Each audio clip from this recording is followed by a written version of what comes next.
Hello, everyone. We're in the year 2025 now and continuing our series of the experiments that are being done to reuse the clay that is collected as part of the Punaravartan campaign. Today, we have with us Anushri Tendolkar, who is an architect. She is based in Thane, and she did a series of experiments to use the Shadu Mati, the clay, for wall plasters.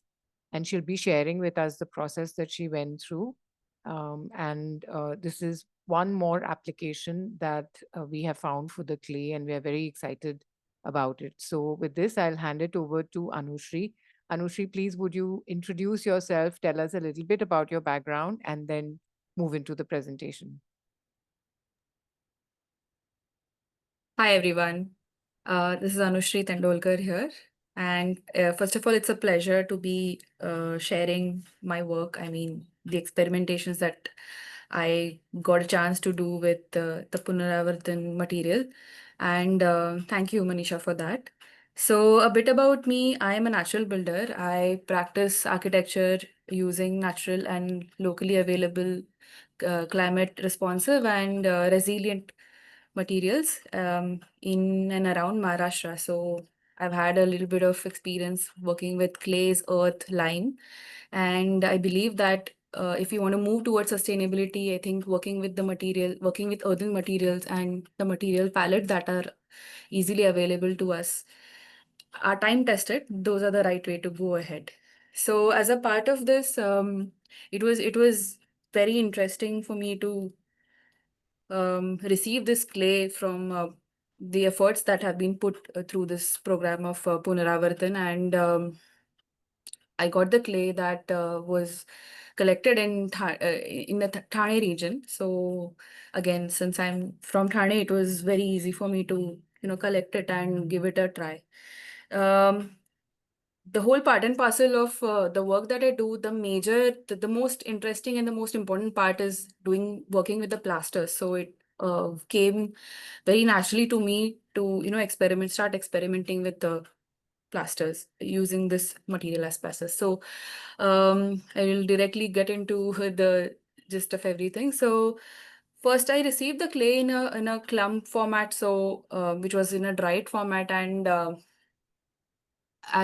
as to make it user friendly, obviously you have to kind of look at what is the best way to use this material. So I had to break it down into smaller pieces and powder it, and then start sieving out, because I saw that you cannot control where the material is coming from. I could see that there were certain small specks of additives, or the shiny additives that they use for Ganpati making and all. But so you had to kind of sieve and remove that, and then further on started with the process of using this material to work with it. The other thing that I gave a very good thought to is that soaking the material really saved time, because um, breaking it into smaller pieces, and it gets kind of a very tricky thing for everyone to process. And the material is also initially in a lumpy form, so giving it a start from there itself would be a very good idea. So just soaking it into water, or tub of water, and letting it take its own course, and then using it for creating plasters um, was identified as a very good way. So this is a simple soil test that I did just to check whether it has enough clay, because clay is a binding material, as you can see in this video. Clay is a binding material, and this is a very short test that you see in the video, that when you rub all this clay onto your hands, it should not go off when you hold it under a stream of water. So that is a short indication that there is good enough clay and you can work with it. So moving ahead, the first thing that came to my mind was creating, since mud or earth is neither is it all alkaline nor is it acidic. It's a neutral material in terms of its pH. So the most interesting part was that I could use certain amount of pigments to create certain different patterns, or sorry, to create certain different finishes with it, which had pigmentation. So this is a limitation that my other favorite material, which is lime, this has a limit. Lime has a limitation of, being alkaline, so a lot of natural plant origin pigments do not work in it. So therefore, it gave me a good direction towards using those kind of pigments here. So here, the blue that you see is indigo, and the red that you see, the pinkish that you see, is manjishta. So I've used these two to directly start upon a pumice stone that you can see in this slide. So pumice stone is it's something that's very easily available, and it was the results were just reassuring and just amazing. I mean, you can see it yourself that the sheen that you can observe by the direct application of the material. So the material was just plainly soaked, made into a putty paste, and the pigment added into it again, mixed thoroughly and then applied onto a pumice stone, and it gave a very nice sheen. So that was something that you can see in the video itself, like it's shining in those different directions. But it, since it is still an experiment, it was still an experimentation. I knew that there was something that needed to be worked upon, which no prizes for guessing. There were cracks all over, like the corners of the brick and on the edges. These are typically shrinkage cracks where, there's only binding material available, right? So clay is purely a binding material and it needs something to bind on to. So when you just apply like a thick layer of a binding material, it's not going to bind itself. It's not very great at becoming cohesive. So you need something else to be mixed with it to create that non-cracking thing. So I had to move forward to test out another thing. So what I did was, the simplest thing to do at home is to add a fiber.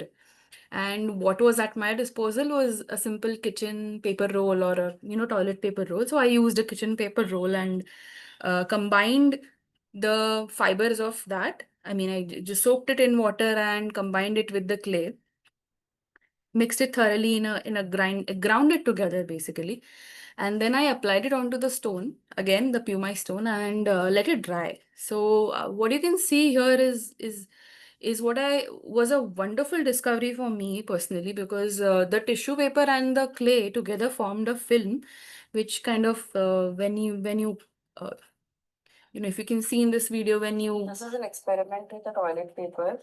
I mean, I've added the fibers of the toilet paper, ground it up really very well, and then added it to the mix. There are no other additives at all. Like, it's so interesting to come across such a thing where the clay is not even like not even cracking for that matter. So that was a fantastic discovery for me personally. And moving on, we could look at what applications this could have, but it being a very small film and having enough reinforced fibers and not cracking is a great thing. So moving ahead was its real applications, like doing it in a smaller fashion or doing it in a smaller space and all. That sampling in a smaller scale is always going to work, but for it to work on a larger scale is where we'll be achieving something with the quantum of clay that we receive.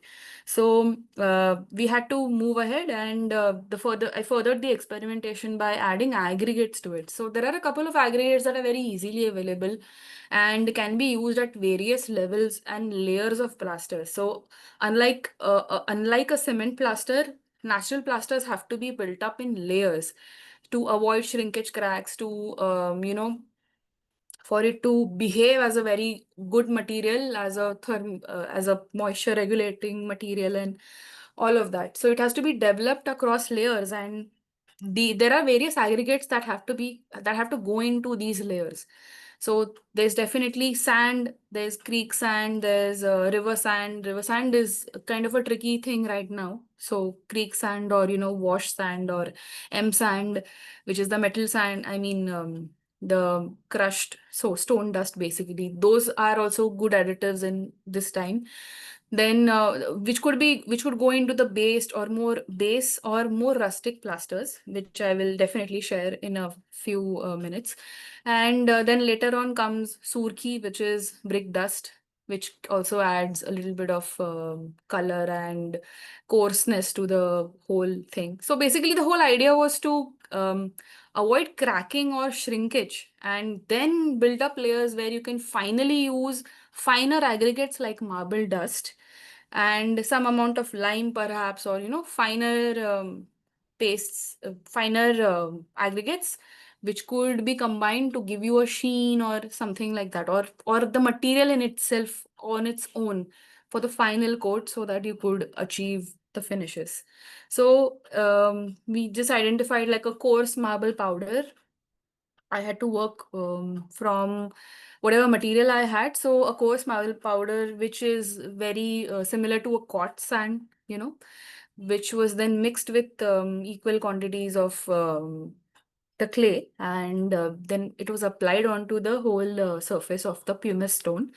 And it showed very promising results because it was not cracking. And I followed this with a layer of the only clay and pigment mix. So the previous one that you see in this image that you see it's a mixture of a gritty aggregate, which could be quartz sand, marble powder, a rough marble powder, or even sand, seeped sand, and then followed by just the pure material with added pigment of your choice. So I just mixed in this particular thing. You just see indigo and manjishta, which is mixed together and then applied.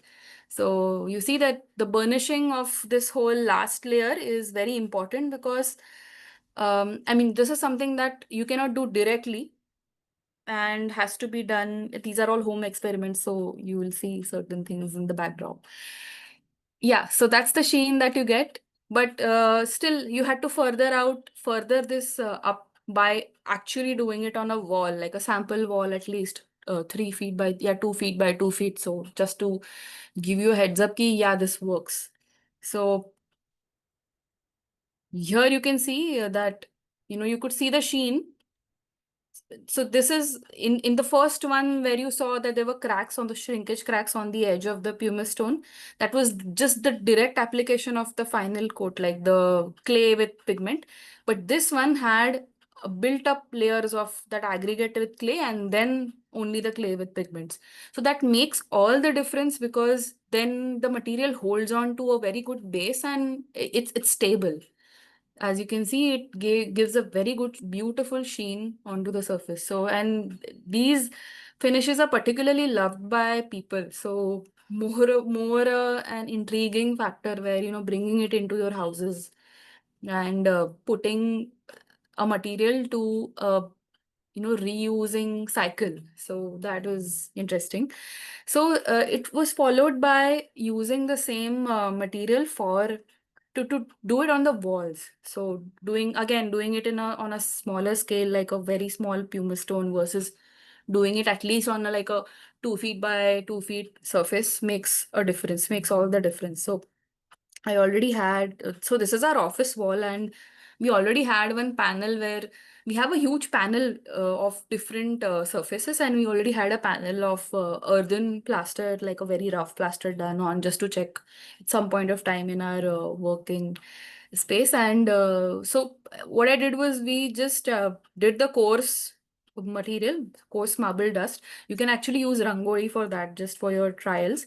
And the proportion of clay and marble dust together, and applied it and troweled it along with floating it all onto the surface, to give you a kind of a rough gritty surface so that the final coat could be the sheen glazed one. You can leave it at this surface also because those undulations, small undulations, the roughness, the grittiness actually helps in regulating the moisture of the whole space. So leaving it at this particular plaster coat is also a very good idea, especially in conditions like the humid, humid conditions like Mumbai or anywhere, Konkan or those areas. So, yeah, so this is how it looks. The base coat, and you can see it's gritty, and gritty means has more undulations and acceptance for a final coat to go on to it. So what I did for the final coat was, because again it allows you to create myriad plaster colors and pigmented finishes. So what I did was just whatever I had on, I tried to create a color out of it, and we added some red ochre, which is Geru basically, raw sienna and black oxide, and this is the color that we achieved. You can, I mean, there are so many possibilities, so we can talk about this again. But yeah, so this was applied. It was troweled in and applied. So basically, any kind of a painter who does lambi putty work can apply it. So you know, at any point you need to think about its usability in any context. It has to be easily, it has to be accessible to anyone, so anyone should be able to do it. So simply jo lambi putti karte hai, they can absolutely apply this, and it comes on as a very smooth material, very stable material. And then we Anushri, went ahead. Yeah. can I ask you a question at this point? Yes. You have not mentioned the proportion of water that goes into, because that may also, like the slurry that you make or the paste that you make. Yeah. Yeah, Yeah. if you can just talk about that a bit. Sure, sure. So, okay, that's a good question. And what would be it will be very easy to answer. The putty that you get, a ready putty, line putty that you get, or basically a hung curd. That's the kind of consistency that you want to achieve with this one. So the proportion of water, I did not actually intentionally measure it, but it is something that we do with practice. So basically, workability on the patra or the trowel, Mhm. that is very important. So it should not slide off the patra. It should be like a hung curd consistency, like a thick curd, so that it's easy to work with it. Right. But I can get back to you about the measuring the Exact proportion. Yeah. exact quantities. So that Okay. would be a good next step to Okay. give a good formulation of what can be done. Sure. So typically, when you mix it with the water first and break down all the clumps or all that, you just let it sit aside and take take the whole mix with a trowel, so that you immediately remove some amount of water while you're picking it up with a trowel. So it's like a putty kind of a thing. Yeah. So moving ahead, basically, I've just wanted to understand what are the other applications or what are the other experimentations that we could think about. Someone could take it up and explore it further. One of which is Sgraffito, which is it's building up layers of these coats. So now you see that you can see the um, gray kind of tone behind this brown one, reddish brown surface. So that's the previous coat, and if you build on layers, you can actually carve out at different layers and create patterns and beautiful, you know, relief works and all of that. So this basically is called Sgraffito, and it's a very great way of interesting way of looking at these this clay plasters basically. Another thing is a relief work where of course we were not able to successfully do this because maybe the layer that we applied on was perhaps a little thinner, Thin. but any kind of leaf or any kind of foliage or flowers or anything that you think can create an imprint can be, as this layer is drying out, you can just make an impression on it and create beautiful work of art on your wall itself. So there is a natural builder. Her name is Becky Little. You can explore, look at her work. She has explored a lot of sgraffito and relief work. So yeah, that was one of the other experimentation that we did. Then uh, what we did was burnishing. So this is another thing that I mentioned. Burnishing is another thing that you can do. So you can leave the plaster at a kind of a semi smooth finish, or then you can further burnish it, which you could see in the previous video, where troweling the plaster completely, where basically what you're trying to do is the fine clay particles are being compacted into the wall, brought close together, and thereby creating a sheen onto the wall. You So don't this add is any, like, there's no varnish or anything like that. It's just the this material itself. it is just the material. So it's just the material, and the just clay in itself has the ability to create that sheen without any additives, almost similar to what lime does. Like the lime finish is very similar to that. Right. The only thing is that in this case, after this, some amount of linseed, so you can see this, right? So after this, some amount of linseed oil had to be added, because clay is, it'll absorb water. So if you want it to absorb water, and if you want it to be that and non-water resistant or something, then it's perfect. You can leave it at this. But if you want, if you're going to use it in a space which is going to be moist or damp all the time, then in that case, having a layer of linseed oil on top, you allow some amount of layer to seep in, so that you make it water resistant or little bit waterproof, but not completely waterproof. It won't be completely waterproof because clay is not waterproof. That works with lime. So lime has a little different chemistry than clay. But yeah, so in this case, there's just pigment and the clay and burnished. So there is a physical aspect, like burnishing is a physical process. In this, it's just set by drying. So then coming to the point where what I could see as the different possibilities of working with this material that we are collecting and producing every year is, first of all, I think if it reaches out to a lot of people, a lot of architects who have now understood, um, the importance of using natural materials, and how even people are reaching or approaching architects in a thought that their thought process is aligned, where they want to live in a earthen house, and they want to have earthen finishes.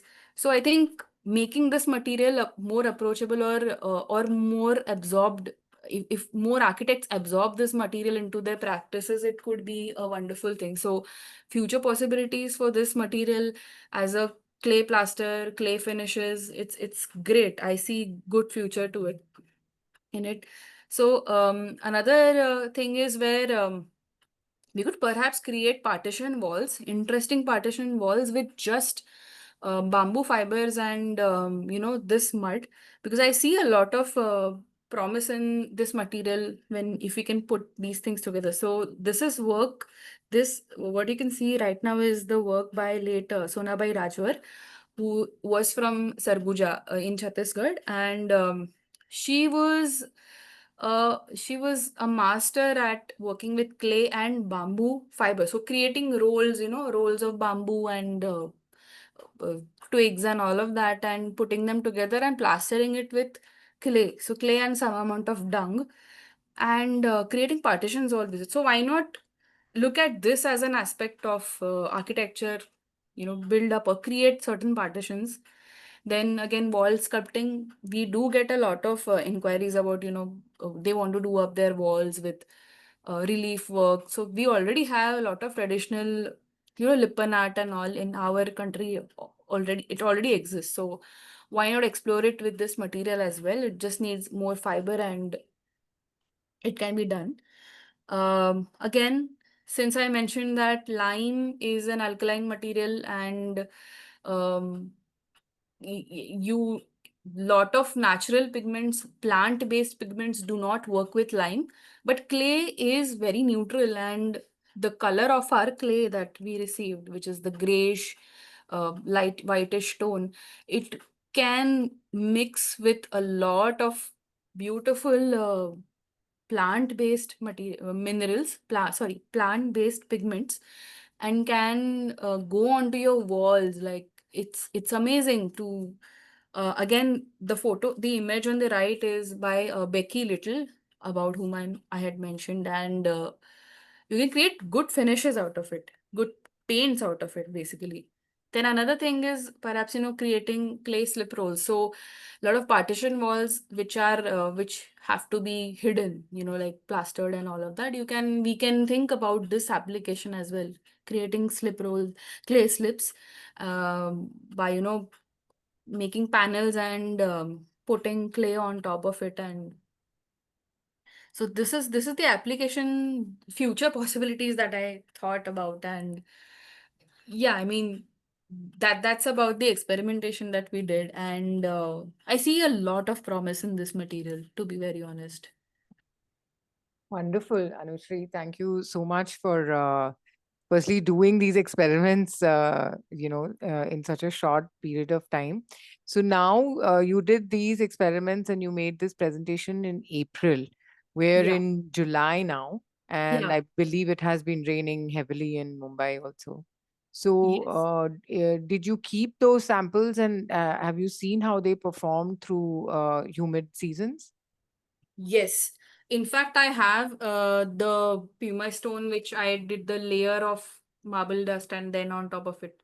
So basically, the one that after I understood that just doing the basic one will fail, just doing the clay plaster will fail on a Puma stone. So when I did the aggregate and the clay plaster, I have that block with me right now. I'll just share my screen for a bit. Sure. So if you can see Wonderful. this, Yeah. see it's still like it still has that sheen, and there are no cracks. There are visibly no cracks on it. Um, yeah, so I don't have access to the office space right now, but I can get back to you. I mean, I'm sure I'm convinced that it will be the way it is. So yeah, that um I am happy with this material, to be very honest, because uh, with this humidity, in Thane you have it's very humid right now.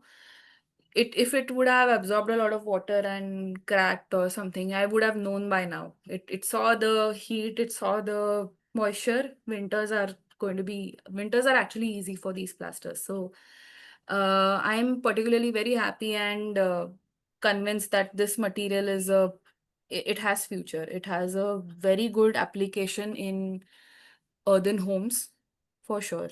That's really wonderful to hear. So, you know how in rural areas, when they use cow dung for floors and even for walls, they do need to refresh it like periodically, like every year or maybe in a few years. So, do you expect that the same thing might happen with this material?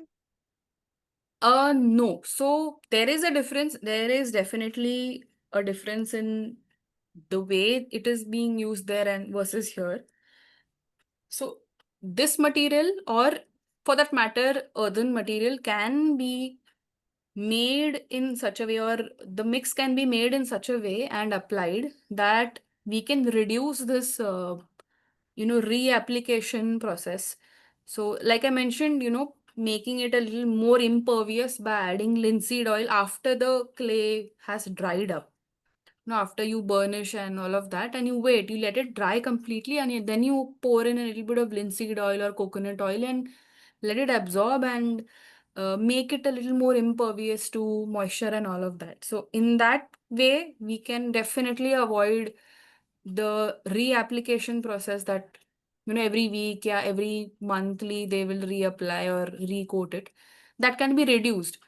Uh, but another beautiful part of that is that, say for that matter, about 5 or 6 or 10 years later, say something happens and you don't like the floor or you want to redo it, or something cracks, or it chances of that happening is very low, but if that happens, you Hmm. can actually reuse the whole material, like pull off the whole floor Oh, or that's interesting. plaster, Yeah. Yeah. remix it just Hmm. with water, no additives, and just reapply it. So that isn't that like the most That's wonderful amazing. thing? So you don't actually waste the material even if it has Absolutely to be no. redone. Yeah, that's very, Yeah, very interesting.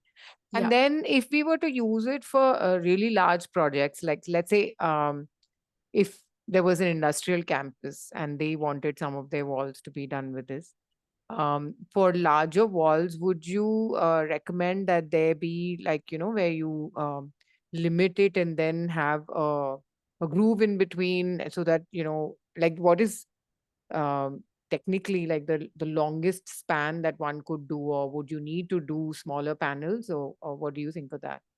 Because I suppose we'll have to technically test the shrinkage. I had asked you about that also earlier, yes. but just with your gut feeling, do you think it would be able to take longer spans, or would it require some kind of fibrous like in fact the what you shared about the experiment with the paper napkins. Yeah. So I wanted to ask you, because in that image it felt like you had then peeled it off. Yes. So when you peeled it off, did it come off very easily from the pumice stone? Yes, it did. It came off pura, like completely it came off in that kind of a film. And do you think it could be rolled, or does it start cracking when it rolls? It didn't. So I did it on a, it was just like say 6 inches by 6 inches ka surface. So it didn't, when I rolled it, it didn't tear off.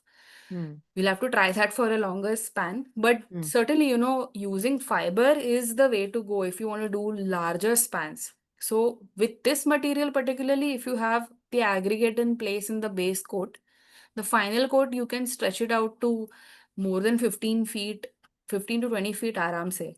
But then after that, to avoid maybe not shrinkage cracks, but I mean, you won't get shrinkage cracks, but you will certainly get some structural cracks that, seep from within the wall. So every wall has a limit of span also, right? Like Correct, correct. there'll be columns, or they might not be even column, even if it's a load bearing thing. There'll be certain settlements in the wall. So in that case, the final coat will definitely not be able to take that structural crack into account. So yeah, leaving certain things in certain gaps, or like doing relief work. So relief work like the sgraffito is actually a way of also reducing shrinkage. That's right. That's right. It just reduces the distances. Yeah, so that could be factored in when we do an Hmm. industrial level project. Right. One more thought I had is you mentioned, you were saying that when you first put in the course aggregate, and then you said if you want to, you can leave it at that first layer. If you want Right. it to, even at the second layer, before putting the linseed oil, you said that it will still breathe and it might still absorb the moisture, right? Before Correct. you. Yeah. What happens when it absorbs the moisture and then after the humid season is gone, it starts drying up again? So, Yeah. is that the breathing of that material? Does that happen smoothly, or expanding and contracting? Does that cause cracking? So there is, like every material, there it will certainly have a limit to how much it can be saturated with water. So when I say breathability or vapor permeability, it is possible, whatever surface level moisture or room level moisture, which is not very visible, it's not tangible. That kind of moisture, it will definitely absorb, hold, and leave it when, or it gets back into the environment atmosphere around when when everything becomes drier. Dry again. Yeah. So, but in another case where there's a constant lashing of water, or there's some kind of seepage or something, in that case it's a little tricky, because Hmm. if the material gets saturated, then it'll Start peeling off yeah, probably, it'll start right? peeling off. Yeah. Yeah, It'll fall. delamination will happen. It'll come off the Right, surface. right, right. So obviously bathrooms and kitchens, obviously you can't really use the, Yeah, yeah, not at least at the till the dado height. Definitely you can't, where the water lashing and all that happens. If it's on like thoda upar wala surface, it's okay. hmm. You can still Now, do it. and what about other life forms like insects and things? So because this will be a concern that maybe people will have in their homes, that Correct. when the material breathes, let's say it does absorb a certain amount of moisture, does that, is there a chance of some fungus or some insects coming into it, or how does that happen? If that moisture situation lasts for very long, definitely it will attract some kind of mold, some Mold, kind yeah. of molding will happen. But there are ways to avoid it. Like you can always prepare. So usually we do prepare an herbal mix, which I did not try, did not put it into the experimentation part. I mean, I didn't do it. So, but usually when we do earthen plasters, we have an addition of, haldi and neem and all of that. So Neem, we yeah. make a mix out of it. I can list down a few, whatever is local to you, whatever plants which are slightly toxic, like there is rui, milkweed, Hmm. that there's neem, leaves of barks of neem, barks of teak, then Hmm. haldi, basically turmeric, and all of these, which are a little bitter, astringent. You can just make a mix out of it and pour it while making the mix and Hmm. apply it. You will be able to get rid of a lot of these creepy crawlies and pests. But Hmm. certainly moisture, when moisture comes into the play, like too much, like more than the Hmm. saturation point, Hmm. then it becomes a problem. Otherwise, before that, it's not going to be a big problem. Hmm. And see, after all, it's a natural material, and it will have certain, even certain pests are going to like it. So they won't trouble you for sure. But We yeah, have to like the pest also. absolutely. Well, this was just wonderful, Anushri. And as we were discussing earlier, it would be absolutely amazing if you could come and maybe do a wall here in Pune for people to actually see. Yeah, And because, only when you really see it yourself and you see how it's done, there's that confidence that comes in to say, yes, I can do this in my home also. So absolutely, I'm really absolutely. looking forward to having you here and maybe doing a little workshop or actually doing one of our walls, which we can show to people in the future also. Yes, it would be a pleasure to do that. Yes. Yeah, Wonderful work, Anushri. I'm just so impressed with everything you're doing. And we hope to stay connected with you and continue to experiment with this. surely. Thank you so much, Manisha, for this. Thank you. Bye bye. Most welcome. Bye. Just for everyone to know, also Dharti Hands is on Instagram where you can go and see all the reels because she has shared her work very beautifully.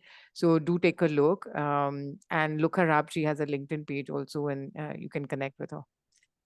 Once again, thank you, Anushri. Thank you so much. Bye. Most welcome. Yeah. Bye. Good day.